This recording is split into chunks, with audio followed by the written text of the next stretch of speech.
유기하게 이런 결정을 하게 되었습니다. 조금 연수 오시는데 수업 받고 오시는데 불편함이 있으셨고 날씨가 안 좋아서 오실 때 기분이 살짝 강사님을 소개시켜드리겠습니다. 강사님은 지금 저희 교육과정 지원단의 대전 둔산여자고등학교 문상훈 부장님을 소개시켜드리겠습니다. 큰 박수 부탁드리겠습니다.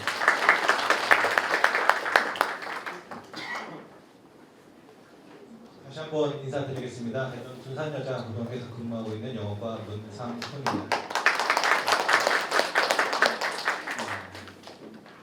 2015년부터 교육과정 지원단에서 활동을 했는데요. 10년 정도 된 것 같습니다. 처음에는 모르고 이제 시작을 해서 교육과정이라는 게 그냥 학교 시간표대로 편제표대로 움직이면 되는 게 아니라 굉장히 수동적인 입장에서 교육과정을 생각했는데요. 지원단 활동을 하면서 교육과정을 선생님들이 좀 만들어가야 되는구나, 그리고 관심을 좀 가져야 되는 부분이 아닌가라는 생각을 많이 하게 됐습니다. 오늘 교육과정 연수는 크게 첫 번째는 총론 내용, 그리고 두 번째로는 영어과 교육과정을 말씀드릴 건데요. 총론 같은 경우는 이제 조금 더하기 빼기 곱하기 나누기를 좀 하셔야 되는 부분들이 있어서 좀 필기하시면서 좀 하시면 좋을 것 같고요.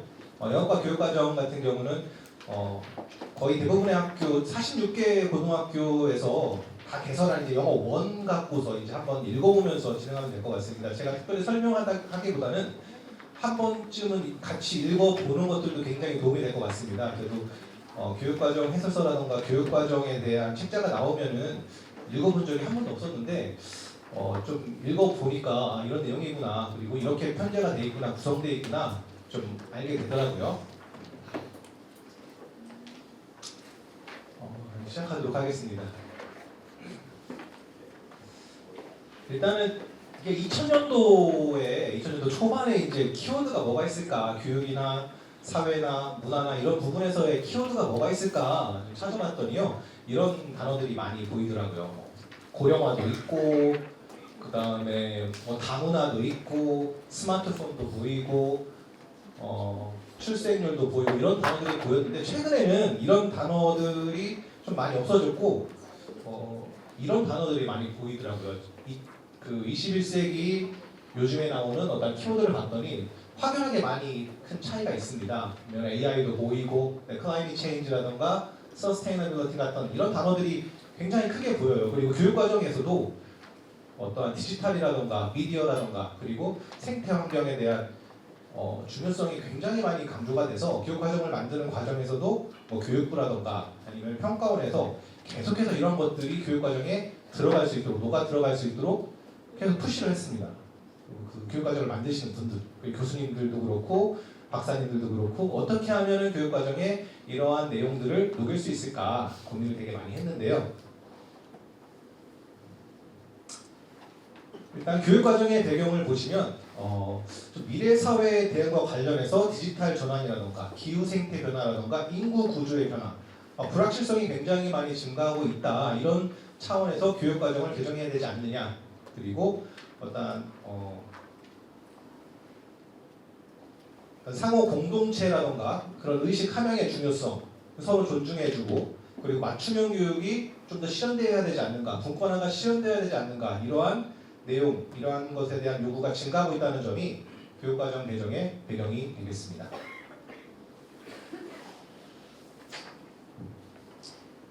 교육과정에 들어가기 전에 몇 가지 용어가 있는데요. 지금 용어를 보면 아직까지 저도 잘 많이 헷갈리는 부분인데요. 여기 보시면 기초소양이 뭔가, 기초소양을 세 가지로 나눠서 언어, 수리, 그리고 디지털 이렇게 나누는데요. 언어나 수리는 다 아실 거예요. 그런데 이제 디지털 소양이 이번에 들어왔는데, 디지털 소양이라는 것은 윤리적인 관점에서 정보를 수집하고 그 정보를 내 것으로 만들어서 이러한 지식이나 기능, 가치, 태도를 통합적으로 작동시켜 문제를 해결하는 게 디지털 소양이다. 비판적으로 해석해서 지식을 창조하고 활용하는 능력이 디지털 소양이다라고 말하고 있고요.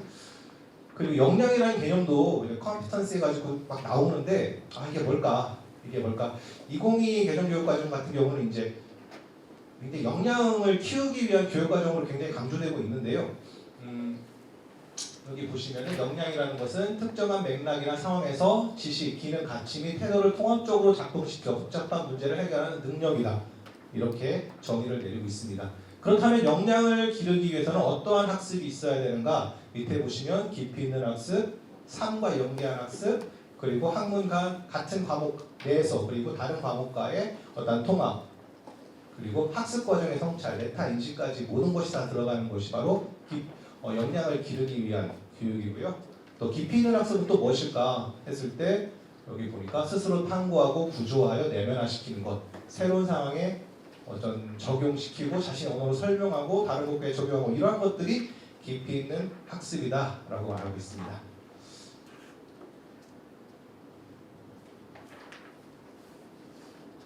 학습 나침판은 다 보셨죠? 학습 나침판이요? OECD에서 이제 만든 건데요. 여기 보시면 이제 학생이 나침판을 들고 있어요. 나침판을 들고서 어디를 찾아가냐면 저기 웰빙을 찾아가는데 웰빙이라는 것은 이제 뭐 내가 이제 주변의 사회와 조화롭게 친구들과 그리고 주변의 환경과 조화롭게 사는 것, 건강한 개인과 사회를 구현하는 게 웰빙인데요. 최종 목적지가 저희가 되는 거고요. 그리고 우리가 학생들이 저 목적지에 도달할 수 있도록 도와주는 것. 그리고 보면 학생 행위 주체성이 나오는데 행위 주체성이라는 것은 이제 세계를 변화시키는 개인의 능동성, 자신과 주변에 긍정적 영향을 미치기 위해 적극적으로 행동하는 능력과 의지를 행위 주체성이라고 말하고요. 행위 주체성뿐만 아니라 이 행위 주체성이 잘 발현될 수 있도록 선생님들 그리고 친구들 그리고 주변 우리의 지역사회 모든 분들이 이제 같이 도와서 학생이 저렇게 목적지에 갈 수 있도록 해야 된다라고 말하고 있습니다. 나침판을 보면 나침판을 보고서 이 길을 따라서 저기 웰빙까지 가는데 볼게요. 여기 보면은 두 개의 가치 태도가 나오고 있고요. 위에서는 지식과 기능이 나오고 있거든요. 이런 것들이 이제 내용 체계표에 다 들어가 있더라고요. 보니까 202에 보면은 내용 체계표에 가치 태도, 지식, 이해, 기능 이런 것들이 다 들어가 있습니다. 또 하나 볼 거는 여기 보면은 트랜스포머티브 컴피턴스가 있는데요. 변혁적 리더십입니다. 변혁적 역량인데요. 변혁적 역량이라는 것은 보면은 세 가지로 또 나눠져 있어요. 여기 보면은 어떤 게 변혁적 역량이냐? 첫 번째가 새로운 가치를 만드는 거, 그 다음에 긴장 상황이라든가 딜레마를 잘 조정하는 거, 그 다음에 책임감을 갖는 게 바로 변혁적 리더십이다라고 말하고 있습니다. 그리고 이렇게 화살표로 사이클이 하나 있는데요. AAR 사이클이라고 하거든요. 그래서 anticipation하고 action하고 reflection이 있는데 anticipation은 이제 내가 갖고 있는 지식과 정보를 가지고서 이제 문제를 예상하고 그 문제에 대해서 행동을 하고 그리고 행동에 따른 결과에 대해서 성찰하는 게 reflection AAR 사이클이라고 보시면 돼요. 그림이 잘 들어오시나요? 제 설명을 잘했나 모르겠네요. 계속 봐도 좀 어렵더라고요. 그림이 좀 장난 같기도 하고. 넘어가도록 하겠습니다. 2022 개정 교육과정의 추진 방향인데요. 교육부 자료입니다. 미래인재 양성을 위해서 4가지 방향을 제시하고 있는데요. 첫 번째로는 개별성, 다양성, 두 번째는 분권화와 자율화, 그리고 디지털 기반, 공공성, 책무성. 이제 이런 것들이 많이 강조되고 있습니다. 그래서 이제 2022부터는 아시다시피 디지털 교과서라던가 아니면 최소 성취 수준, 도달, 미도달, 그리고 AI를 통한 평가 이러한 것들이 많이 적용될 예정이죠. 개정교육과정의 비전 및 개정 중점을 볼 건데요. 비전은 이제 창의성, 포용성, 주도성 이 3가지를 보시면 될 것 같고요. 개정의 중점은 학생들이 미래 역량을 함양할 수 있도록 개정을 하겠다. 그리고 학습자 맞춤형 교육 지원을 강화하겠다. 그리고 교육과정의 자율성과 책임을 강화하겠다. 디지털 AI 환경 대응할 수 있도록 교육과정 만들겠다. 이렇게 개정의 중점을 보시면 될 것 같고요. 각각의 중점에 따라서 보시면은 지금 미래 역량 함양 같은 경우는 이러한 4가지 인간상이 있고요. 그리고 핵심 역량 6가지가 있습니다. 여기 보시면 자기주도적인 거, 창의적인 거, 교양 있는 거, 더불어 사는 사람 이렇게 나오고 있는데 2015에는 이제 자기주도가 아니라 이제 자주적인 사람이었는데 이거 하나 차이가 좀 있고요. 그 다음에 핵심 역량 같은 경우도 보시면은 여기 보시면은 뭐 차이가 2015하고 차이가 혹시 뭔지 아시나요? 하나 차이가 있는데 여기 협력적 소통 역량이 예전에는 이제 의사소통 역량이었거든요. 이게 이제 2022에서는 협력적 소통 역량으로 바뀌었고요.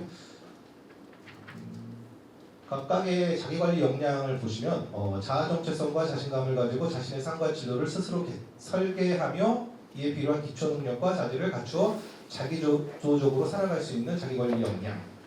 문제를 합리적으로 해결하고 비판적으로 탐구해서 활용할 수 있는 지식정보 처리 역량. 그 다음에 기초 지식을 바탕으로 전문 분야의 지식, 기술, 경험을 융합적으로 활용하여 새로운 것을 창출하는 창의사고적 역량. 그 다음에 문화적 감수성을 바탕으로 삶의 의미와 가치를 성찰하고 향유하는 심리적 감성 역량. 그리고 자신의 생각과 감정을 효과적으로 표현하며 상호 협력적인 관계에서 공동의 목표를 표현하는 협력적 역량. 그 다음에 지역, 국가, 세계 공동체의 구성원에게 요구되는 개방적, 포용적 가치와 태도로 지속 가능한 인류 공동체 발전에 적극적이고 책임감 있게 참여하는 공동체 역량. 이렇게 역량이 있습니다. 두 번째 학습자 맞춤형 교육제는 고교학점제가 이제 2022에서 좀 도입돼가지고 하는 것도 그 2차원이고요. 그 다음에 진로 연계 교육, 스스로 설계한 진로에 맞춰 자기 주도적 학습과 성장을 지원하는 진로 연계 교육이 강화됩니다. 자율성과 책임성 강화 한번 보시면 되고요. 그다음에 디지털 AI 환경 대응입니다. 이제 학생들에게 맞춤형 그리고 개별화 평가까지 다 이루어집니다. 에듀테이크도 많이 하고 있고요. 근데 디지털 관련해서는 사실 학생들의 문해력하고도 많은 얘기가 나오거든요. 그래서 몇 가지 좀 한번 읽어보시면 재밌는 거 하나 갖고 와봤는데요. 애들이 이렇더라고요. 나온 거 보니까 두발 자율화의 두 발은 오른발 왼발이다. 세로로 서 있는데 왜 가로등이냐. 시장이 반찬인데 시장 가면 반찬이 많다고 후회한다. 금일은 금요일, 사흘은 사일. 우천시 강당인데 학부모가 우천시가 어디냐. 그 다음에 심심한 사과는 성의 없는 사과다. 족보는 족발과 보쌈의 줄임말이다. 이런 문해력이 나오는데 그 디지털 교육을 하면서 이제 학생들이 이제 문해력이 떨어진다. 휴대폰을 사용하면서 문해력이 떨어진다라는 얘기를 많이 하는데 그게 근거는 사실 많이 빈약하다고는 하더라고요. 그래서 영상 하나 간단하게 갖고 와봤는데요. 잠깐 시청하도록 하겠습니다.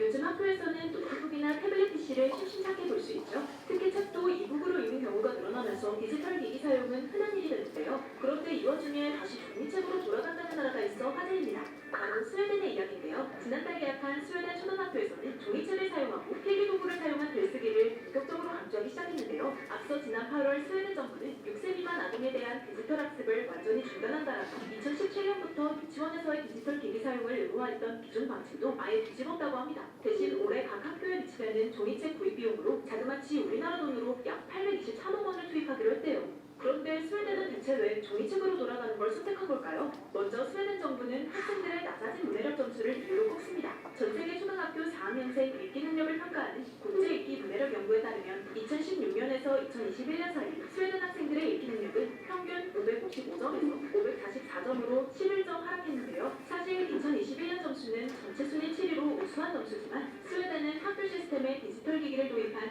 2017년 이후 보인 점수 하락세에 주목한 겁니다. 더군다나 지난달 스웨덴의 한 왕립 연구소에서 디지털 도구가 학생의 학습 능력을 향상하기보다 오히려 저해한다는 과학적 증거가 있다라는 성명을 발표해 주장에 힘을 더했는데요. 그래서 어떤 과학적 증거가 있나 하고 스웨덴 왕립 연구소의 모든 자료들과 외신을 샅샅이 찾아봤지만 이들이 언급한 과학적 증거에 해당하는 구체적인 내용을 알 수 없어서 결국 관련 전문가에게 물어보기로 했습니다. 정말 재밌어요. 근거가 먼저 노동했는데 경험이 근거가 될 수 있다면 집중력 부분에 있어서 확실히 강해요. 나뉘는 게 하나는 크롬북이고 하나는 아이패드거든요. 전자책만 볼 수 있는 기기가 아니에요. 인터넷도 할 수 있고 SNS도 할 수 있고 다른 거를 할 수 있는 기능들이 많이 있어서 집중이 그만큼 개취를 많습니다. 두 번째는 저희가 책을 읽거나 독서를 할 때 오로지 그것만 보면 그럴 때 많은 상상력을 일으키거든요. 그래서 우리가 영화를 보지 않더라도 책을 읽을 때 영화보다 더 우리보다 낫잖아요. 그런 부분들이 쉽게 이루어지지 않는 것이 아닌가. 이렇게 짧은 유튜브나 틱톡이나 이런 거에 익숙해진 친구들이 집중력 자체가 많이 무너져버리는 게 아닌가 생각을 하고 있습니다. 디지털 기기 활용이 집중력 저하에는 영향을 미칠 수 있으나 개인차가 큰 부분이라 디지털 기기가 읽기 능력에 좋지 않은 영향을 주는 건 단언하기 힘들다는 얘기도 있었는데요. 전자책과 종이책 사이 분해력이나 집중력에 있어서는 개인 차이가 있다고 생각이 듭니다. 디지털 기기가 효과적일 수도 있고 효과성이 떨어질 수도 있는 그런 결과들이 어떤 내용을 다루고 있는지 또 어떤 학습의 과정을 거치는지에 따라서 다양하게 나타날 수 있다고 생각합니다. 그럼에도 스웨덴이 종이책 뽑기를 선언한 데에는 그들만의 또 다른 이유가 있다고 합니다. 그러면은 학술적 논란이기보다는 정치적인 어떤 영향도 있지 않을까라고 조금 조심스럽게 추측한 그런 부분에 대해서 조금 유의할 필요가 있겠습니다. 실제로 스웨덴에서 종이책 뽑기가 본격화된 건 새 정부가 들어선 이유인데요. 지난해 10월 취임한 로타 에드올렘 스웨덴 교육부 장관이 줄곧 디지털 도구를 교육에 활용하는 걸 반대해온 결과라고 합니다. 이에 대해 교육과 기술연구에 저명한 호주의 한 교육학과 교수도 스웨덴의 종이책 회기는 정치적 움직임이라고 발언했는데요. 그는 이전 정부와 다른 행동으로 보수 정치인들에게 인기 있는 움직임일 뿐이라며 직접적인 증거 없이는 디지털 기기 활용이 학습에 방해가 된다 당언할 수 없다고 말했습니다. 스웨덴의 종이책 뽑기 움직임을 두고 여러 이야기가 나오는 가운데 캐나다와 프랑스, 네덜란드, 핀란드 등에서도 모바일 기기 사용 금지 정책을 내놓고 있다고 합니다. 그런데 반대로 디지털 기기 사용을 확대하는 나라들도 적지 않은데요. 디지털 교육에 앞장서는 독일은 물론 폴란드와 싱가포르는 공공자금으로 초등학교 학생들에게 노트북을 지급하고 있다고 합니다. 그럼 우리나라는 어떨까요? 한국은 2025년부터 전면적으로 학교에 AI 디지털 교과서를 도입하기로 했는데요. 현재 교과서는 모든 아이들이 동일한 수준이라는 가정하에 동일한 학습의 내용과 속도로 수업을 진행하는 교재로 활용되어 왔는데 실제 전 세계적으로 이런 교과서를 활용한 동일한 속도의 수업이 학생들의 학습의 격차를 초래하고 있다는 문제가 제기되어 왔습니다. 그래서 선진국이라고 하는 미국이나 또 다른 유럽에서도 AI를 활용해서 학습자의 수준에 맞는 학습 경험을 제공해주는 소위 말해서 AI 코스웨어라는 것들을 활용해 왔습니다. 그래서 선택형 교과서를 완전 대체한다기보다는 교재를 가지고 있지만 학생마다 자기 속도와 수준에 따라서 개별화된 학습을 경험할 수 있다는 점이 AI 디지털 교과서의 장점이라고 할 수 있겠습니다.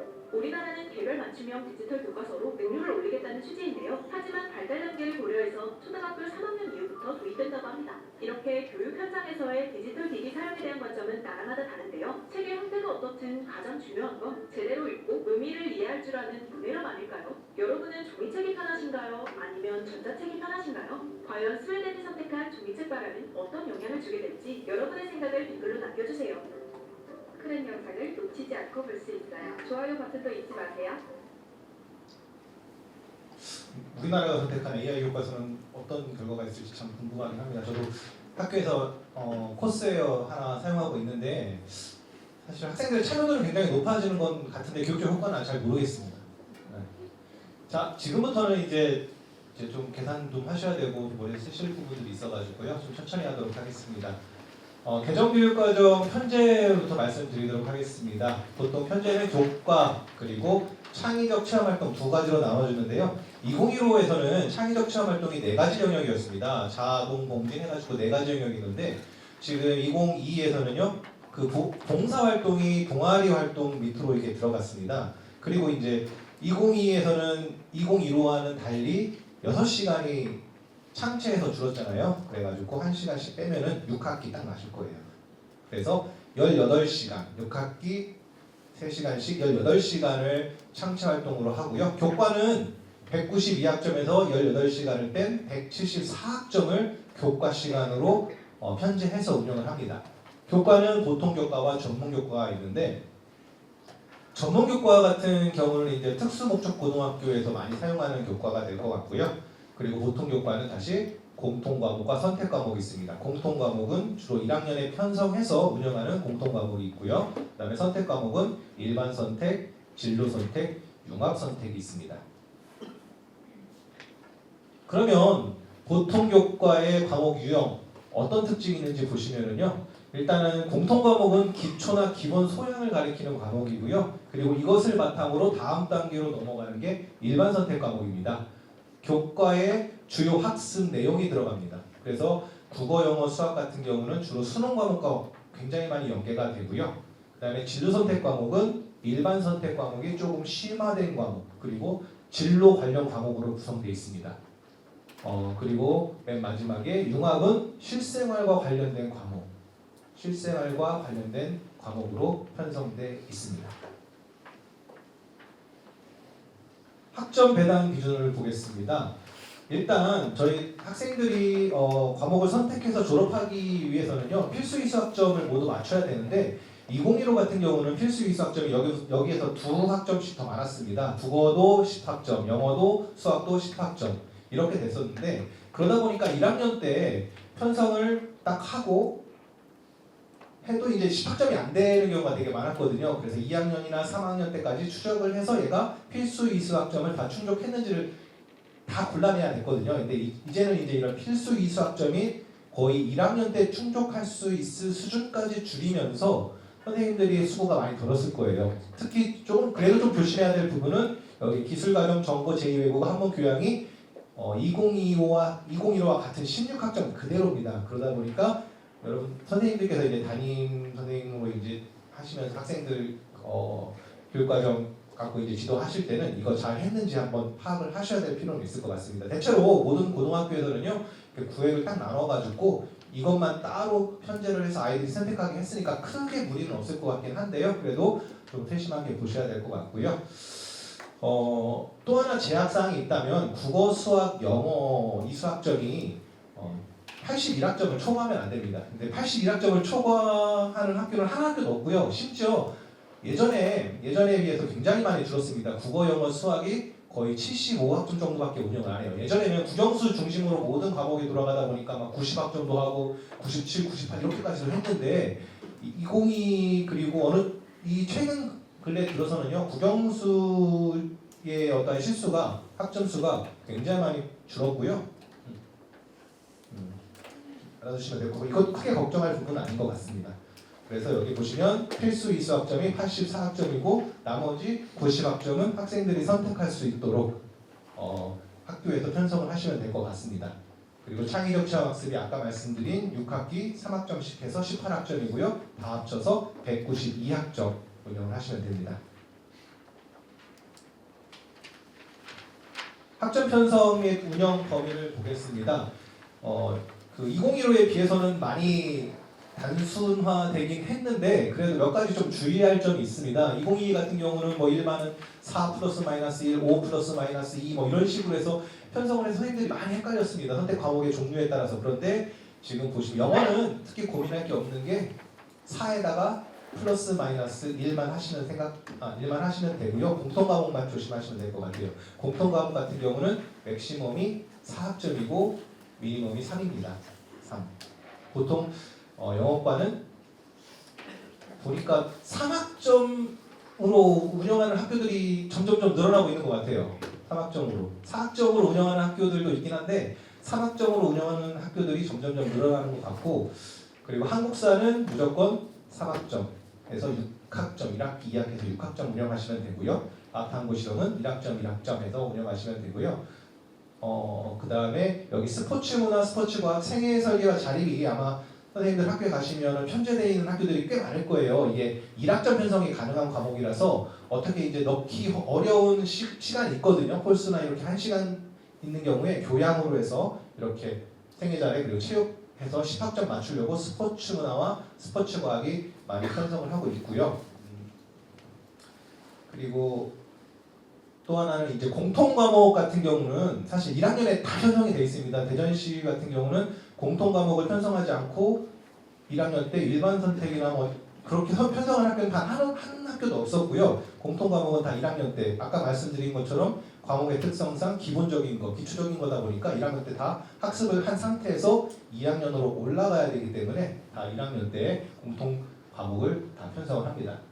그리고 기본 수학, 기본 영어 과목이 있는데 기본 수학과 기본 영어를 개설한 학교는 또 대전에 하나도 없더라고요. 굉장히 필요한 부분이라고 저는 개인적으로 생각을 하고 있습니다. 어휘수가 1,500 어휘 정도 될 거예요. 근데 공통은 1,800 정도 되거든요. 그리고 그 정도도 좀 어려운 학생들이 있는데 좀 그 학생들을 좀 배려하는 차원에서 기본 영어나 기본 수학, 기본 영어는 조금 개선할 필요가 있지 않나라고 개인적으로 생각을 합니다. 물론 개선할 때 어떤 한계는 분명히 있을 것 같아요. 1학기 개선은 되게 어려울 것 같고요. 1학기 끝나고 나서 2학기 때 정도는 투과목 개선하면 어떤가라는 생각이 들었어요. 그리고 그 교육과정을 만들 때도 우리가 이제 그 1, 2가 있고 로마자 1, 2가 있잖아요. 다 아실 거예요. 1, 2는 같은 과목입니다. 근데 로마자 1, 2는 서로 다른 과목입니다. 그래서 이거는 교차로 이수가 가능해요. 그래서 1학기 때는 이제 공통 영어 1을 했지만 2학기 때는 기본 영어 2를 할 수 있거든요. 그래서 이거 갖고 되게 논쟁이 많고 말도 많고 그러면 좀 공부 좀 중간쯤 하는 애가 일부러 기본 영어를 이수해가지고 내신 올리려는 꼼수가 나오는 거 아니야? 막 이런 말부터 시작해가지고 굉장히 많았는데 좀 필요한 부분인 것 같긴 해요. 교육적으로. 평가 방식 말씀드릴게요. 평가 방식 보시면은 지금 5등급제로 다 바뀌었고요. 영어 같은 경우는 무조건 다 5등급이라고 보시면 돼요. 다른 과목은 뭐 과학이나 사회 같은 경우는 융합 선택은 뭐 등급이 안 나오고 그런 것들이 있거든요. 그런데 여기 보시면 사회, 과학, 융합 선택은 등급은 안 나온다, 성취도만 나온다라고 있는데 영어 과목 같은 경우는 A, B, C, D, E 5등급제니까 아시면 될 것 같고 등급도 저렇게 10, 24, 32 좀 많이 늘어났죠. 그래서 어떤 효과가 일어날지 애들이 수시 플러스 정시까지 다 준비해야 되는 건 아닌지 그리고 피해보는 학교는 있는 건 아닌지 좀 걱정이 되긴 합니다.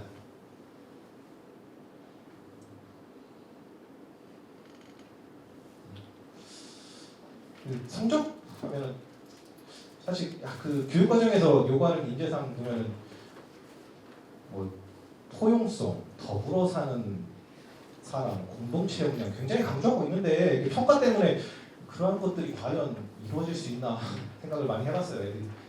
교육 과정의 어떤 구현을 막는 게 평가가 아닌가라는 생각도 좀 해봤고요.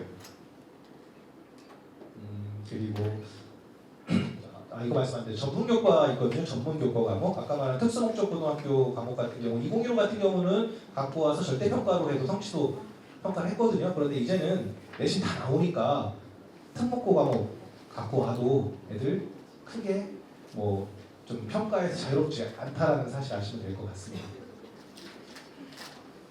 좀 특성화.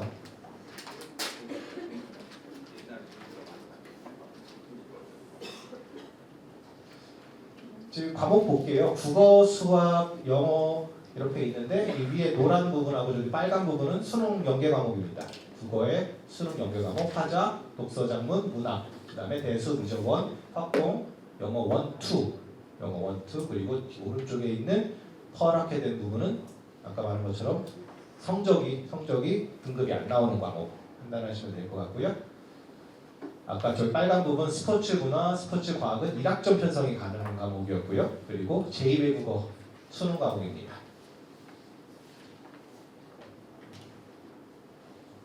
특수목적고등학교 선택 과목 몇 개 좀 보여드릴 건데요. 수학이나 과학은 다 아실 것 같아요. 근데 여기 예술 과목 같은 거 말씀드릴 때 과목명이 국어과랑 굉장히 좀 헷갈리는 과목들이 좀 있거든요. 여기 보시면 문학 창작이라든가 문학과 매체, 소설 창작, 문학 감상과 비평. 자 이런 거 같은 경우도 이제 편성할 때 이제 다 등급이 나오는 과목이고요. 그리고 과목 자체가 국어 과목하고 헷갈릴 수 있어가지고 국어 선생님이 들어가서 이제 수업하시는 경우가 있는데 그러면 안 되고요. 이거는 이제 예술 계열 선생님께서 직접 지도하셔야 되는 과목이고 예고 과목으로 많이 편성을 하더라고요. 그래서 이번에 그 교육과정 컨설팅 할 때 이 과목을 편성하셔가지고 국어 선생님으로 이제 할당한 경우가 있는데 다시 갖고 와서 수정을 하셨습니다. 이거는 이제 대전시의 한 고등학교의 교육과정인데요. 이렇게 짜는구나 크게 한번 볼게요. 1학년, 2학년, 1학기, 2학기, 3학년, 1학기, 2학기 과목을 좀 보도록 하겠습니다. 여기 보시면 아까 말씀드렸다시피 1학년 과목은 대체로 이제 공통 과목 다 편성을 하죠. 이렇게 공통 국어 1, 2, 그 다음에 공통 수학 1, 2, 그 다음에 공통 영어 1, 2 이렇게 해서 8학점 나왔고요. 8학점 딱 하면서 필수 이수학점 국영수는 끝냈습니다. 그리고 한국사 1, 2도 필수 이수학점 6학점 끝냈고요. 통합사회도 8학점, 통합과학 8학점 끝냈고 과학탐구 실험 11 해가지고 필수 20점 끝냈습니다. 그다음에 체육 같은 경우는 어떤 특징이 있냐면 체육은 이제 6학기를 모두 개설을 해야 됩니다. 10학점 이상 6학기를 모두 개설해서 10학점 이상 하다 보니까 어떤 학교는 12학점 하는 학교도 있고 어떤 학교는 딱 10학점만 맞추는 학교도 있습니다. 아까 10학점을 맞추는 과목으로 스포츠 문학하고 스포츠 과학이 1학점으로 편성을 하신 것 같습니다. 이렇게 해서 하시면 되겠고요. 음악미술도 10학점 맞춰야 되는 거겠죠. 1학년 때는 이렇게 했고 체육 같은 경우는 학교 지정으로 딱 박아놔서 학생들이 딱 필수 이상을 맞추도록 편제를 해놓은 상황입니다. 이게 1학년이고요.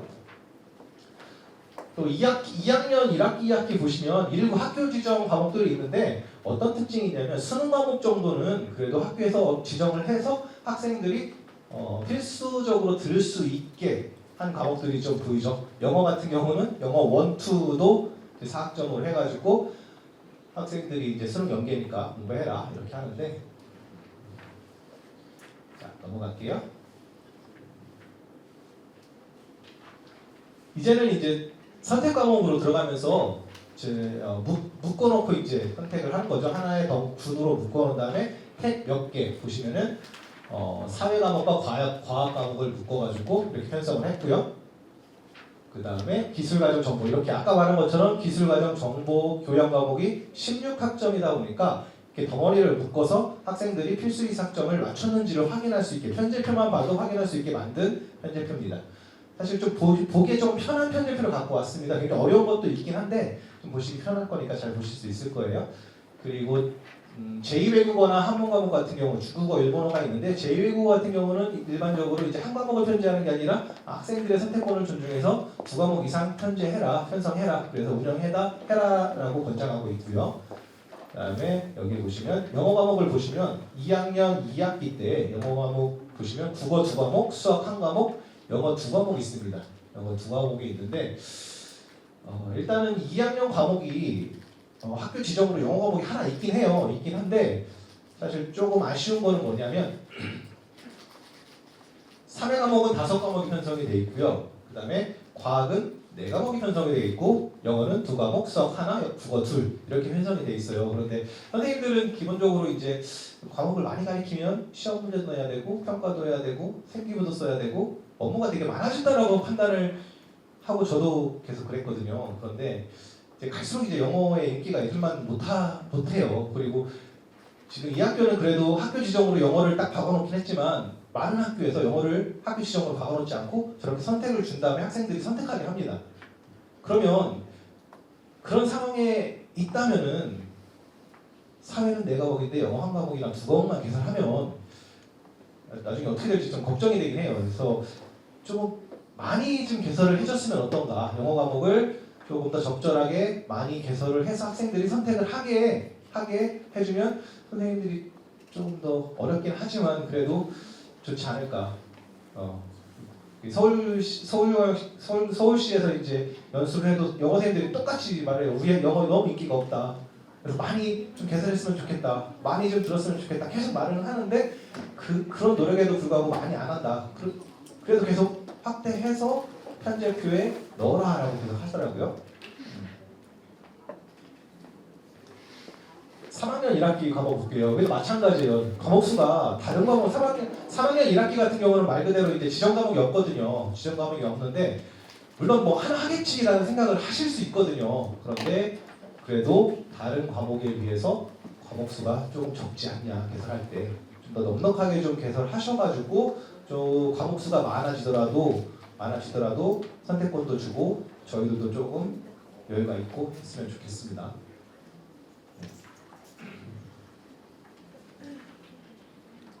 3학년 1학기고요. 3학년 2학기 과목 같은 경우도 마찬가지입니다. 심화 영어, 독해와 작문, 미디어 영어 2개를 했고요. 이 중에서 tek 5를 했네요.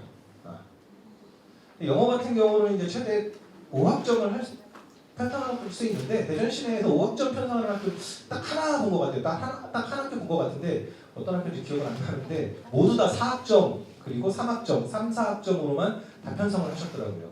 실수도 굉장히 줄고 있으니까 좀 당부드리고 싶은 거는 이제 조금 더 확대를 해서 과목 수를 지금 2개지만 3개 혹은 4개 이렇게 만들어서 다양하게 좀 편성을 부탁드리겠습니다. 그래야 좀 설 자리가 좀 있을 것 같습니다.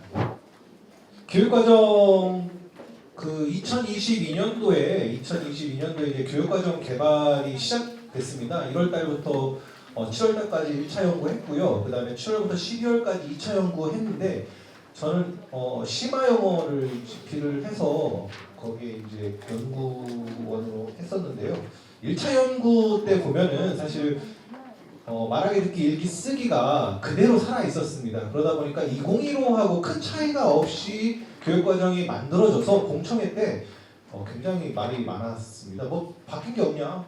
혹은 좋은 말만 갖다 붙여놨냐?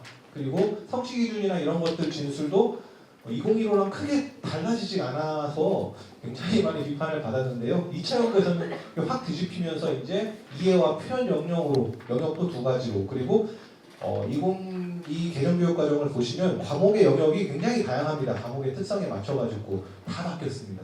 그래서 좀 보시면 될 것 같고 그리고 2차 연구에 보면은 이제 교육과정의 성격과 목표가 많이 구체화돼서 내용 체계표가 거기에 맞게 구성이 됐습니다.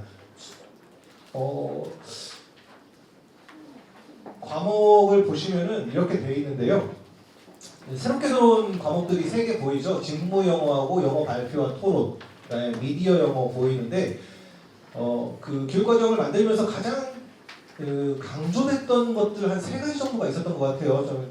디지털, 그다음에 미디어, 생태 환경, 그리고 최저 성취 뭐 이런 것들이 굉장히 강조가 됐습니다. 그러다 보니까 이런 것들이 좀 드러날 수 있게 미디어 영어가 하나 또 만들어진 게 좀 특징이고요.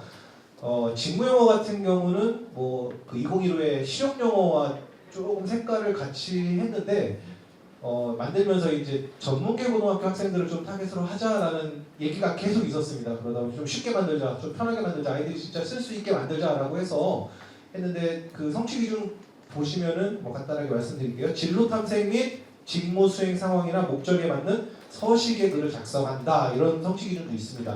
여기서 말하는 서식이라는 것은 이메일, 안내문, 경고문, 광고, 메모, 자기소개서, 이력서, 계획서, 보고서, 게시글 이런 건데 학교에서 이제 이 과목을 개설할 때는 이러한 성취 기준이 있으니까 성취 기준 꼭 보시고서 이제 한번 개설하시는 것도 좋을 것 같습니다.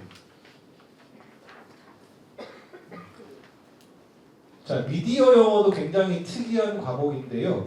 기초 소양 중에 저번에 아까 말씀드렸다시피 이제 디지털 소양이 있잖아요. 새로 윤리의식을 바탕으로 정보를 수집해서 비판적으로 해석하고 이것을 창조 활용하는 게 이제 디지털 영역인데요. 여기 성취 기준 보시면은 미디어 정보를 비판적 태도로 검색, 선정, 비교 및 분석한다라는 성취 기준이 있고요. 여기서 말하는 미디어 정보란 책, 신문, 잡지, 방송, 인터넷, 영화, 팝송, 인터넷, 소셜미디어, 원격 플랫폼, 동영상 플랫폼, 게임과 웹툰, 가상현실, 증강현실, 혼합현실 미디어 등 다양한 미디어 속 정보 굉장히 많은 것들을 다 열어놨습니다. 그리고 영어 발표와 토론 같은 경우는 영역이 2개입니다. 발표 영역과 토론 영역이 있는데 발표해 보시면 다양한 매체를 활용하여 정보 요리를 준수하며 발표한다. 여기도 매체가 나온 거죠. 이제 그 교육과정 만들 때 조금 이 정도는 중점을 둬라 했던 것, 대중 매체나 미디어에 대한 어떤 강조가 있다 보니까 성취 기준도 같이 따라갔고요. 발표에 보면은 토론 논제에 대한 자신의 관점을 설득력 있게 전달한다. 이러한 성취 기준이 있습니다.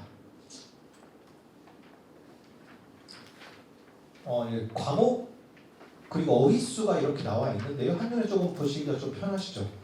위계를 고려는 거의 하지 않습니다. 영어 같은 경우는 2015 같은 경우는 어떤 말이 있었냐면 배우는 내용을 갖고서 위계를 잡았거든요. 이제 4스킬을 다 배우느냐 아니면 듣기와 말하기를 하느냐 읽기와 쓰기를 하느냐 이거 2개를 가지고서 어떤 거 먼저 하느냐 이런 것들이 되게 많았는데 영어는 특별히 기본 영어나 공통 영어는 미리 계산하니까 크게 문제가 없을 것 같은데 영어 1, 2 정도만 어기지 않으면은 크게 문제는 없을 것 같습니다. 다만 그래도 일반 선택의 심화 과정이 진로 선택이니까 일반 선택을 먼저 하고 진로로 넘어가는 게 그리고 그 다음으로 실생활과 융합할 수 있는 융합 선택 이렇게 넘어가는 게 어떠냐라는 제안을 하고 있죠.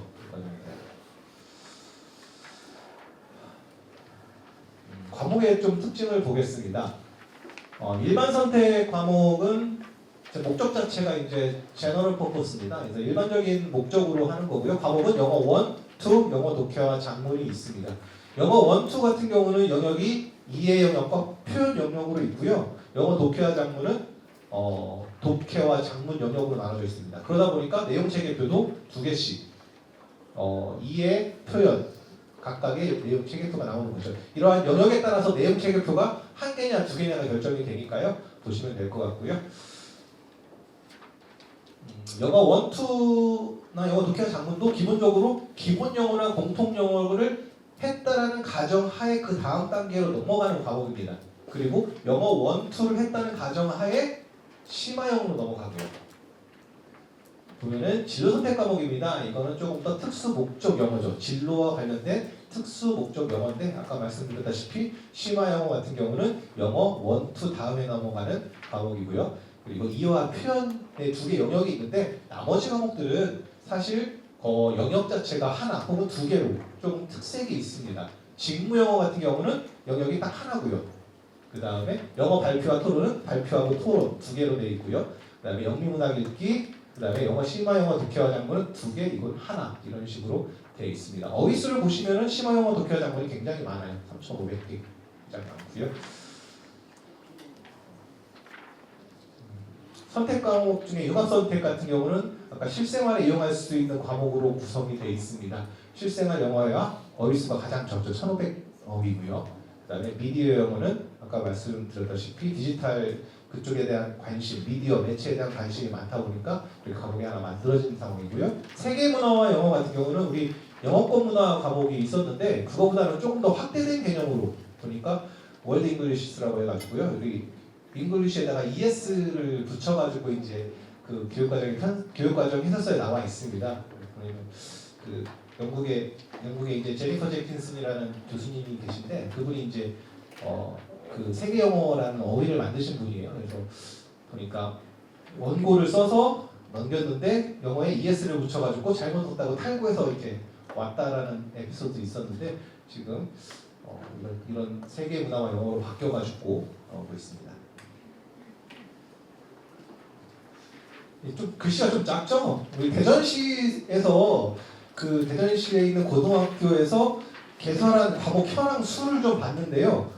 그리고 직무 영어를 개설한 학교가 딱 한 학교 있더라고요. 근데 실제로 이제 아이들이 선택해서 할지는 모르겠는데 편집표상에는 직무 영어가 개설이 되어 있고요. 하나고요. 심화 영어 1하고 이렇게 이 부분 1, 2 과목은 특수목적 고등학교 과목인데요. 이거를 개설한 학교가 2개 학교가 있더라고요. 충고하고 대구에서 개설이 되어 있고 나머지를 보시면은 이제 조금 보시면은 이런 식으로 가장 많이 되어 있는 게 보면은 심화 영어가 42개 학교에서 이제 개설해서 운영을 하고요. 그 다음에 영어 독해와 작문, 심화 영어 독해와 작문, 세계 문화와 영어, 미디어 영어, 영미문학 읽기, 영어 발표와 토론 여기까지는 거의 대부분의 학교에서 많이 개설을 해서 운영합니다.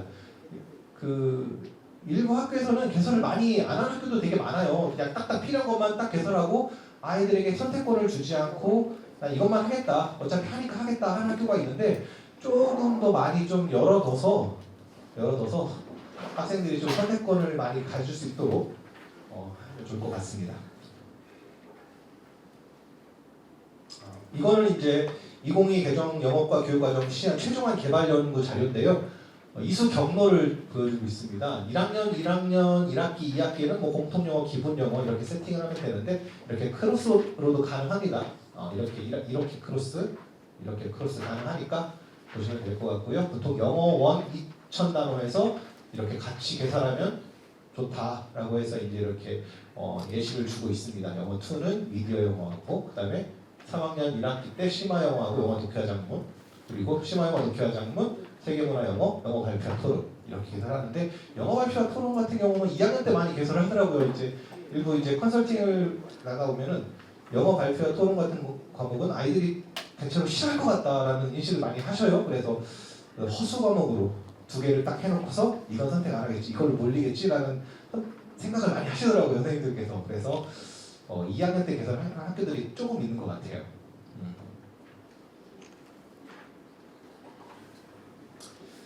아까 그 작사님 보여줬잖아요. 영어과 강론을 보여주셨는데 조금씩 살펴보겠습니다. 영어과 강론의 영어 원을 기준으로 해서 어떻게 만들어졌는지, 성취 기준이 어떻게 만들어졌는지, 그리고 내용 체계표는 어떻게 구성되어 있는지 간단하게 보겠습니다. 일단 영어 원이라고 딱 과목을 줬을 때 첫 번째 영어 원의 성격과 목표, 그리고 영어 원의 내용 체계 및 성취 기준. 영어 원이니까 영어가 두 개니까 이해 영역과 표현 영역에 대한 내용 체계 나오고요. 그리고 거기에 맞는 성취 기준, 이해 영역에 대한 성취 기준, 표현 영역에 대한 성취 기준, 그리고 성취 기준 해설, 그리고 성취 기준 적용 시 고려 사항 이렇게 쭉 나옵니다. 그 다음에 교수 학습 및 평가는 교수 학습의 방향과 방법, 평가의 방향과 방법. 이렇게 하면 딱 하나의 챕터가 끝납니다. 그래서 하나씩 간단하게 볼게요. 일단 성격이나 목표, 성격은 영어를 다양한 언어 및 문화 배경을 가진 사람들의 주요 의사소통 수단이 되는 언어로 규정하고 있고, 성격에서는 학교 교육에서의 영어 교육과의 필요성과 역할을 제시하고 있습니다. 그리고 목표에서는 국가적 사회적 요구, 미래사회 변화, 학문적 체계, 해외 동향 등을 반영하여 영어과의 궁극적인 목표인 영어 의사소통 역량을 기르는 것으로 총괄 목표를 제시하고 6개에서 7개 정도의 세부 목표를 진술하고 있습니다. 이게 보시면은 아까 말한 뭐 인재상이라던가 핵심 역량 이런 것들이 다 녹아 들어갈 수 있도록 작성을 했습니다. 이걸 하나 만들기 위해서 계속 편집을 선생님들께 계속 피드백 주고받고 평가원에서 다시 만들어라. 평가 성취 그 인재상이라던가 역량이 잘 녹아들어 있지 않는 것 같다. 그리고 딱 보시면은 미디어라던가 디지털이라던가 생태라던가 이런 것들을 계속 추가할 수 있도록 피드백을 계속 받았던 것 같아요. 그래서 첫째, 둘째, 셋째, 넷째, 다섯째, 여섯째가 그냥 만들어진 게 아니라 아까 말한 핵심 역량이라던가 인재상이라던가 그리고 추구하는 것들, 비전 이러한 것들이 다 녹아 들어갈 수 있도록 나왔는데 간단하게 보시면 협력적인 태도, 그 다음에 둘째는 뭐 진로에 맞는 영어, 자기주도적 참여, 셋째는 타문화, 우리문화 뭐 이런 것들로 나오고요. 넷째는 협력, 창의적 문제 해결 뭐 이런 식의 용어가 키워드가 다 들어가 있습니다. 아까 영어 보셨죠? 영어 아까 성취 다 나오고 있는 성적 그렇게 반영이 되고요. 그리고 성취 수준 보면은 ABCD 2가 되는데 우리 2학생들 이제 최소 성취 수준 미달 학생들이 발생할 수 있는데 여기에 대한 지도를 이제 수립을 계획을 세우셔야 되는데 계속 고민이 되는 부분인 것 같습니다. 이 부분은 넘어가도록 하겠습니다. 자, 내용 체계표를 볼 건데요. 위에 이제 핵심 아이디어하고 핵심 아이디어가 없는 거예요. 그래서 두 개를 다 이해표를 같이 묶어봐서 이제 갖고 발췌한 건데요. 내용 요소는 비슷합니다. 내용 요소는 보시면 단어 수가 뒤에 나오고요. 그 다음에 맥락도 비슷한데 이 맥락을 보시면은 그 맥락의 부분을 가지고서 성취 기준을 만들어요. 지금 공통 용어 같은 경우는 어떤 맥락이냐면 일상생활, 기본적인 거, 친숙한 거, 일반적인 주제 이게 이제 성취 기준을 만들 때 쓰는 하나의 키워드가 되고요. 자, 영어 원에 보시면은 사회생활이나 학업 관련 등의 일반적인 주제 이런 식으로 맥락을 만들고 여기서 맥락을 하나 뽑고 이해의 과정 기능의 이해의 한 부분 이걸 뽑아서 이제 성취 기준을 만드는데 지금 과목마다 좀 차이가 있습니다. 성취 기준의 어떠한 과정 기능을 보면 좀 차이가 있습니다. 과목의 위계에 따라서 공통 용어나 기본 용어에서는 이 정도는 조금 아닌 것 같아. 이 정도는 못 배워 하는 내용들이 조금씩 있어요. 그래서 차이가 있습니다. 사실 2015 같은 경우는 내용 체계표라던가 성취 기준의 진술 방법이 거의 그냥 비슷했어요. 거의 비슷했어요. 거의 똑같다고 봐요. 노력을 거의 안 한 듯한 느낌이 굉장히 많이 들었는데 2022 같은 경우는 진술 방식이라던가 표현 방식을 다르게 해라. 가급적이면 과목마다 다르게 해라라는 피드백을 계속 받으면서 많이 바꿨습니다. 이게 내용 체계표 영어 원인데요. 맨 위에 핵심 아이디어가 있고요. 그 다음에 지식 이해의 언어와 맥락으로 나눠져 있습니다. 그 다음에 과정 기능이 있고 가치 태도를 있습니다. 보통 우리가 성취 기준을 만들 때는 지식 이해 부분에 그리고 과정 기능 부분에 그리고 가치 태도 부분에 이런 것들을 한 개 혹은 두 개 혹은 세 개를 합쳐서 성취 기준을 만드는데요. 이따가 잠깐 볼게요. 형식 기준 어떻게 만들어졌는지요. 우선 핵심 아이디어부터 보겠습니다. 자, 핵심 아이디어를 처음에 만들 때 굉장히 혼란스러웠습니다. 무슨 말인가 굉장히 추상적이기도 했고 지금 봐도 잘 모르겠어요.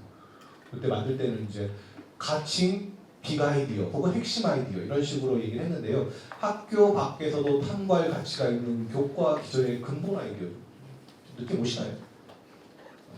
영역을 아우르면서 해당 영역의 학습을 통해 일반화할 수 있는 내용을 핵심적으로 진술한 것 이는 해당 영역 학습에 초점을 부여하여 깊이 있는 학습을 가능하게 하는 토대가 된다라고 하는데 너무 이게 내용이 추상적이라서 추상적일 때는 이제 교과서 만들 때 보니까 국어과 걸 많이 참고하더라고요. 같은 언어다 보니까. 그래서 이러한 국어과의 핵심 아이디어 진술 방식을 보고서 만들어진 게 이 부분입니다. 이 부분. 처음에 시야는 원래 1차 연구에서는 말하기 듣기 읽기 쓰기가 다 살아있다 보니까 핵심 아이디어를 말하기 듣기 읽기 쓰기 4개를 만들었는데 2차 시안에서는 핵심 아이디어 2의 부분을 하나만 만들었죠. 그러니까 영역이 2개니까 2개만 만들었고 그리고 국어과에 대해 진술 방식이라든가 이런 것들을 많이 참고해서 핵심 아이디어를 만들었습니다. 그리고 만들 때 어떻게 진술할까라는 논의가 굉장히 많았는데 교원대 김경환 교수님이셨나 그분이 이제 좀 더 명시적으로 딱 떨어지게 진술을 하자라고 해서 영어 1 나온 핵심 아이디어가 다음과 같습니다. 목적과 맥락을 고려하여 말이나 글의 의미를 파악하는 활동은 사회생활이나 학업에 대한 다양한 정보나 지식 습득의 바탕이 된다. 이런 식으로 진술을 했는데 이것들도 이렇게 진술하는 방향들도 다 아까 말한 핵심 역량이라던가 인재상이라던가 그리고 비전이라던가 개정의 방향이라던가 이런 것들이 다 스며들 수 있도록 진술을 했고요. 지금 핵심 아이디어 지금 보시면은 공통 영어하고 영어 2 그다음에 심화 영어 이 부분 보면은 거의 비슷합니다. 진술한 내용 핵심 키워드는 비슷하고 다만 표현 방식이 좀 차이만 뒀죠. 배경 지식, 맥락, 적절한 듣기 읽기 전략, 포용적 태도, 문화, 목적 맥락, 비판적 수용, 적절한 전략, 포용적 태도, 문화적 감수성 이런 식으로 해서 키워드를 가지고서 다르게 진술했습니다.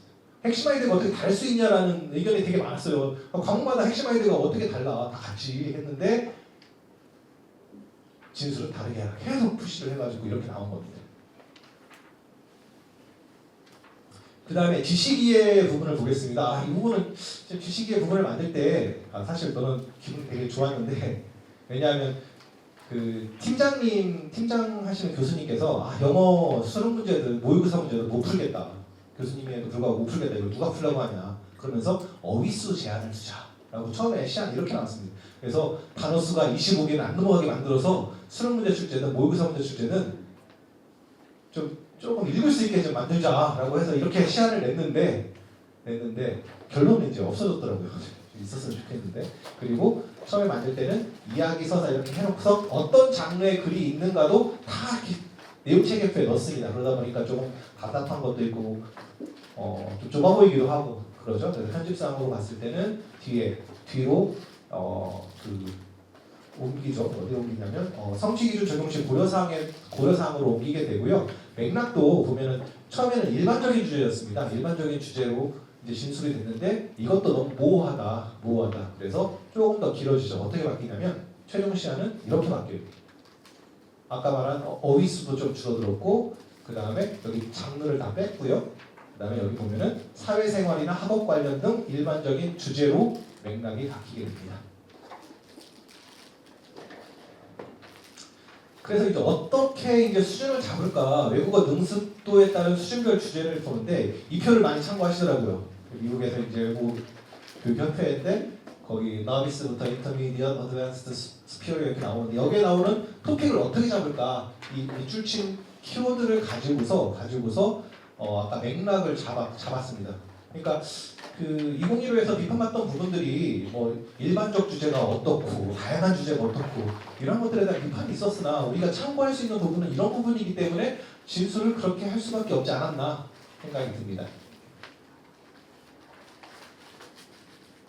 참고로 심화 영어 같은 경우는 여기 보니까 기초학문 여기 아카데믹 앤 프로페셔널 토픽스 이렇게 나오는데 그런 부분에 대해서 이제 많이 갖고 온 것 같고요. 위계를 보자면 뭐 친숙한 주제, 일상생활 주제, 일반적 주제, 다양한 주제, 기초학문 관련 주제 뭐 이런 식으로 해서 위계를 조금 잡았고요. 지금 보는 이제 내용을 보시면 중학교는 뭐 일상생활이나 친숙한 일반적인 주제, 그다음에 이게 이제 2022에서는 친숙한 주제, 친숙한 일반적 주제, 다양한 주제 이런 식으로 어떤 맥락의 위계를 잡아봤습니다. 과정 기능을 보겠습니다. 과정 기능 같은 경우는 여기 성취 기준을 만드는데 굉장히 핵심적인 부분으로 많이 들어가거든요. 그래서 과정 기능은 이제 교과 고유의 절차적 지식이나 지식을 의미하고 있고요. 그리고 영어 사용 목적을 달성하기 위한 기능, 학생들이 교과 내용을 가지고 할 수 있어야 되는 구체적인 능력이 과정 기능인데 2015 같은 경우는 이제 말하기 듣기 읽기 쓰기를 갖고서 이제 만들다 보니까 지금 처음에 1차 시험 같은 경우는 읽기 하나만 갖고 이렇게 하다 보니까 좀 숫자가 적은데 최종 시간에는 2의 영역이다 보니까 읽기하고 듣기가 같이 들어가 있습니다. 좀 더 양이 많아졌죠? 양이 많아졌고요. 그리고 이제 여기서는 뭐 잘 안 보이는데 이 진술하는 세부라던가 주제, 요지 파악하기, 의도 추론하기, 관계 추론하기 이런 것들도 위계를 잡아서 성취 기준을 제작하더라고요. 그러니까 뭐 세부 정보를 1번으로 했다면은 뭐 2번은 그래 논리적 관계 추론하기 이렇게는 안 하고 그냥 지금 보이는 저 순서가 그 교육과정 편제상의 위계라고 보시면 될 것 같아요. 성취 기준의 위계 좀 더 밑으로 내려갈수록 어려운 성취 기준으로 인식하시면 될 것 같습니다. 가치 태도 보겠습니다. 가치 태도를 보시면 가치 태도라는 것은 이제 영어 교육과 강론 아까 책자에는 교과 활동을 통해 내면화할 수 있는 고유한 가치와 태도를 통해서 학생의 행동 변화가 있다라고 생각을 하면 될 것 같은데요. 잘 모르겠어요. 정말 행동 변화가 있을지는 모르겠는데 첫 번째 진술하는 거와 두 번째 진술하는 게 굉장히 큰 차이가 있습니다. 이것도 마찬가지로 아까 말한 것처럼 핵심 역량이라던가 교육과정 개정의 어떤 방향이라던가 비전, 인재상 이러한 것들이 어느 정도 들어갈 수 있게 진술이 되어 있습니다. 정의적인 부분도 이제 평가가 될 수 있는 부분들이니까 나중에 이제 많이 사용하시면 될 것 같고요. 성취 기준 수를 볼게요. 성취 기준 수. 이건 교재에 없는 것 같은데. 일단 성취 기준 수가 줄은 것처럼 보여요. 사실은 성취 기준 수가 뭐 그 2015에 비해서 되게 줄은 것처럼 보이는데 숫자상으로는 줄었지만 내용상으로는 크게 줄지 않았습니다. 그래서 가령 이제 진술을 할 때 공통 영어 원의 듣기는 뭐를 듣고 어떻게 한다 세부적으로 파악한다 이게 이렇게 됐는데 이제 2022에서는 말을 듣거나 글을 읽고 이런 식으로 진술이 돼요. 그래서 이제 겹쳐지는 부분이 있어가지고 숫자적으로는 되게 적어 보이나 실제로는 크게 줄지 않았다라고 보시면 될 것 같고요. 보시면 이렇게 돼 있죠. 그리고 직무 영어나 이런데 한 자리 숫자들은 이제 영역이 하나밖에 없는 거일 가능성이 있습니다. 영역이 하나인 거 보시면 되겠죠.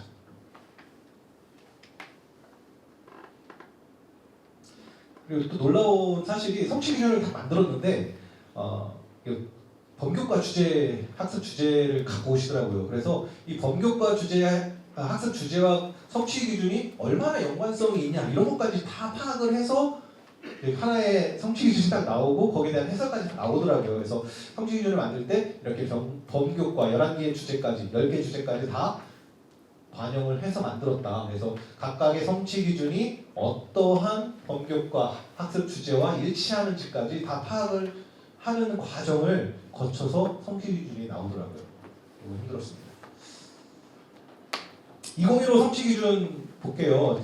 보시면 그냥 특별한 게 없어요. 그냥 앞에 시작하는 부분은 맥락의 한 부분 딱 가져다가 다 똑같습니다. 다 똑같은데 어떤 특징이 있냐면 여기 보시면은 5번 같은 경우는 아까 그 내용 체계표에 굉장히 윗부분에 있었거든요. 근데 성취 기준 번호는 5번이에요. 5번인 거 보니까 성취 기준 만들 때 아까 순서대로 만든다고 했잖아요. 이런 것들이 이제 2022에는 다 바뀝니다. 성취 기준의 순서가 조금씩 달라지고요. 위부터 쭉 나가 있습니다. 이렇게 하면 이제 다른 과에서 야, 네 영어과는 거저먹는다라고 말이 좀 많아가지고 이렇게 하는데 일단은 성취 기준 만들 때 지식이의 과정기능, 가치, 태도를 합쳐서 만들었다고 말씀드렸잖아요. 그래서 이제 나온 게 1차 시간입니다. 1차 시간. 1차 시간. 앞에 진술하는 부분 맥락을 그래도 조금 수정한다고 했는데도 여기서도 별로 마음에 안 들어서 보시면 좀 비슷하죠. 네, 하나, 둘, 셋, 넷, 5개 정도 비슷하고 하나만 우리 좀 다르게 해볼까 이렇게 해서 만들었는데 좀 싫어하셔가지고 최종에는 이런 식으로 조금 많이 바뀌지 않았나. 그래서 3개, 4개, 5개 그리고 나머지 이렇게 3개에서 바꾸지 않았나 이렇게 되고요. 여기 보시면 첫 번째는 이제 말이나 글의 세부 정보를 파악한다라고 하는데 이제 말이나 글이니까 이제 맥락하고 아까 말한 지식 기능이 들어갔죠. 기능 과정 기능이 들어갔고 그 다음에 여기 보시면은 여기 8번 보시면은 여기는 가치 태도가 들어간 부분입니다. 가치 태도 가치 태도가 들어가죠. 저기 과정 기능을 보면서 어떻게 딱 나왔는가 순서가 어떻게 잡혔는가 그리고 어떤 것들은 어떻게 묶였는가 여기 보니까 사건의 절차 순서 원인 결과 이거는 이제 뭐 논리적 관계로 묶이고 이렇게 보시면 될 것 같습니다. 그래서 그 모든 그 이해와 표현의 2개 영역을 가진 과목들은 그 성취 기준 진술하는 순서가 거의 비슷합니다. 거의 비슷한데 심화 영어만 조금 달라요. 심화 영어만 조금 아무래도 뭐 기본 영어나 영어 원에서는 뭐 기본값으로 깔고 가는 것들이니까 굳이 진술할 필요가 있겠냐라고 해서 뭐 진술 안 한 것도 있고 넘어간 게 있죠. 그래서 좀 차이를 둔다면은 심화 영어 3번이 다음에 이어질 내용을 예측한다. 이거는 이제 심화 영어에만 있거든요. 다른 과목은 거의 없어요. 안 보이는 과목이고요. 그래서 4번부터는 비슷합니다. 논리적 관계, 그 다음에 함축적 의미, 구조 파악, 그 다음에 다양한 매체로 표현된 말이나 글, 포용적 태도, 문화적 포용적 태도 이런 식으로 해서 전략 뭐 이런 식으로 해서 진술 방식이 비슷하고요. 나중에 여러 가지 성취 기준이 있을 때 어떤 게 더 먼저가 되는지 어떤 게 뒤로 가는지 이 정도는 좀 선생님들 파악하시면 좋을 것 같습니다.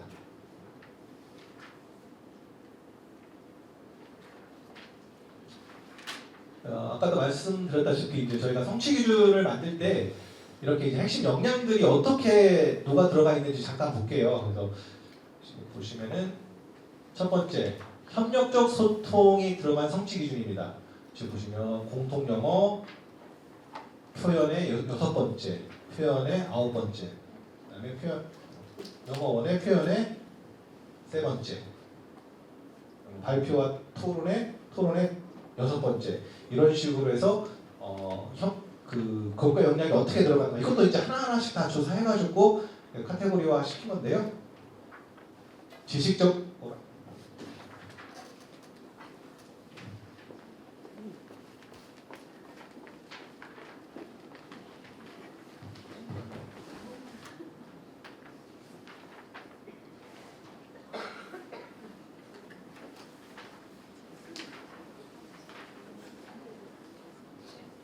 지식 정보 처리 역량에 따른 성취 기준은 다음과 같습니다. 이렇게 그래서 공통 영어원의 표현의 7번째 이런 식으로 만들 수 있고요. 그다음에 창의적 사고에 따른 성취 기준 예시도 다음과 같습니다. 보시면 될 것 같고요. 그다음에 자기 관리에 따른 성취 기준도 이렇게 있고요. 그다음에 공동체 역량도 심리적 감성 역량도 이렇게 되어 있습니다. 자, 그 아까 말한 역량과 성취 기준의 연계관계를 봤는데요.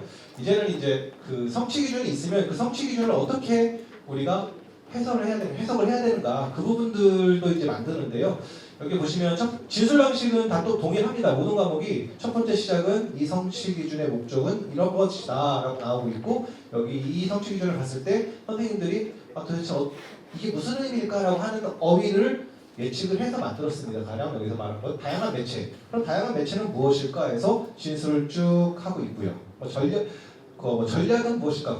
그 앞에 보면 전략이 무엇인지 쭉 설명하고 있고 이런 식으로 해서 성취 기준에 대한 해설이 다 만들어져 있으니까 성취 기준을 딱 보고서 이게 무슨 의미인지 모를 때는 성취 기준 해설을 딱 보시고요. 가령 나는 성취 기준 3번을 잘 모르겠는데 해설해 봤더니 3번이 없다. 그러면 다른 과목에서 같은 계열의 과목에서 3번 찾으면 비슷한 거 찾으면 똑같이 있습니다. 괜히 중복해서 싫은 것도 있고 중복하지 않은 것도 있으니까 없을 시에는 다른 과목의 성취 기준 해설을 보시면 됩니다. 그러면서 성취 기준 적용 시 고려 사항도 같이 있는데요. 아까 그 내용 체계표에 들어가 있던 장르 부분이 이쪽으로 뺐습니다. 이렇게 보시면 서사나 음모는 다음과 같은 장르 이렇게 해서 설명을 적용 시 고려해야 될 사항들 얘기하고 있고요. 교사학습 및 평가 같은 경우도 뭐 2015랑 크게 차이는 없지만 그래도 중요하게 생각되는 부분들에 대한 것들을 꼭 넣어라. 그 중에 하나가 이제 디지털 관련해서 그리고 진로 관련해서 나왔고요. 그 다음에 여기 보니까 개별화 수업에 관한 내용 나왔습니다. 교사학습 방법에 보시면 아까 말한 것처럼 디지털 그 다음에 기후변화. 이 기후변화 원래 없었는데 그 관심이 많다 보니까 생태 교육에 대한 관심이 많다 보니까 꼭 집어넣어라. 교사학습 방법에 이러한 내용이 들어갈 수 있도록 집어넣어라라는 주문이 있었습니다. 그리고 가장 중요한 거는 최소 성취 수준 보장을 위한 고려사항. 이것도 생겼거든요 새로. 그래서 좀 관심이 되게 많아진 것 같아요. 일단 책임 교육. 그래서 최소 성취 수준 보장을 위한 고려사항인데 방법이나 이런 것들도 진술돼 있으니까 선생님들 한번 들어가셔서 읽어보시면 될 것 같습니다.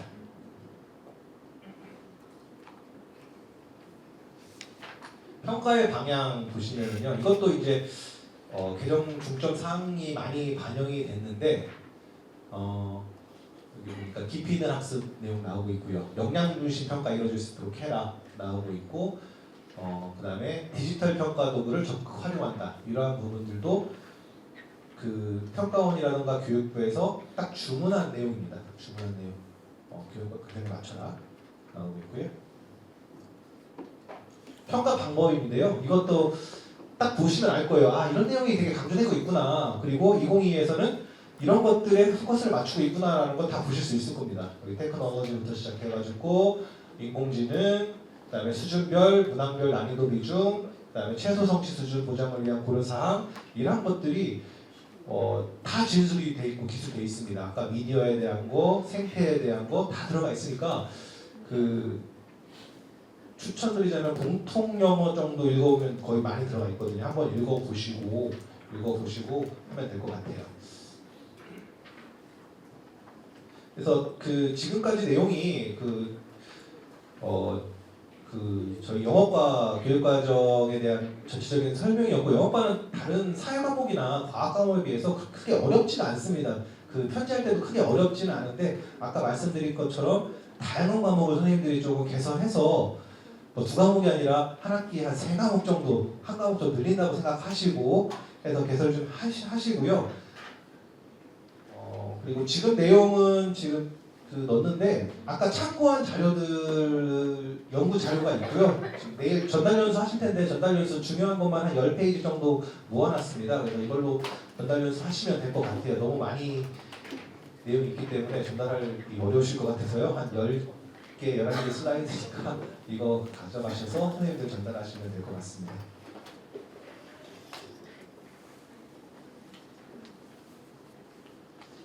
네, 저는 여기까지 마치도록 하겠습니다. 네, 감사합니다.